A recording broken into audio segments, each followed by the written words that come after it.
Hey guys, 2 facts you may or may not know about me. Number 1, I'm a woman. And number 2, I love football. A lot. Like, as much as you, if not more. I spend my whole week looking forward to Sunday. I am in 3 fantasy leagues, and, might I add, undefeated this season.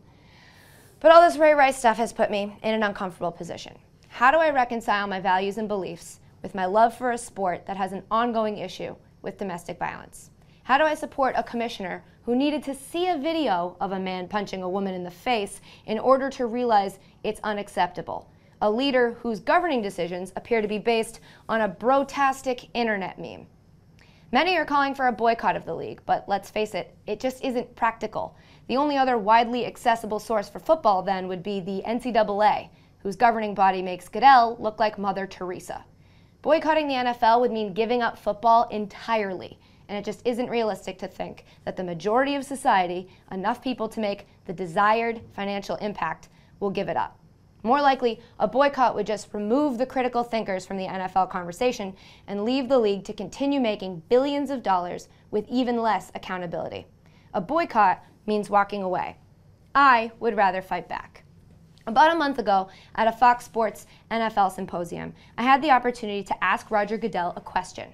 I wanted to ask him why, when the NFL is always talking about growing their audience and penetrating new markets, why would he not consider a larger suspension for Ray Rice to send the message to the untapped market of female fans that the NFL actually cares about them? I worded it and reworded it in my head.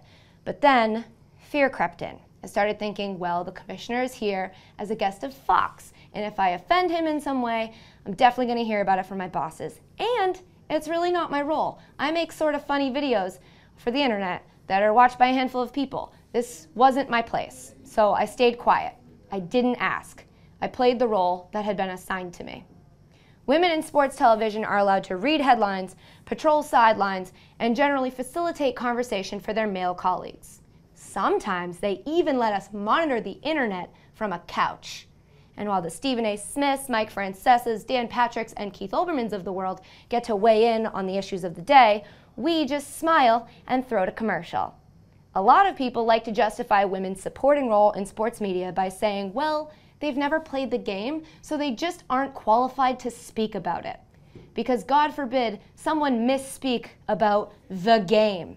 But topics like domestic violence and racism and corruption, let's let Boomer handle those between downs. It's time for the conversation to change, or at least those participating in the conversation. It's time for women to have a seat at the big boy table, and not where their presence is a gimmick or a concept, just a person who happens to have breasts offering their opinion on the sports they love and the topics they know. Because the truth is, the NFL will never respect women and their opinions as long as the media it answers to doesn't. I'm ready when you are, Fox.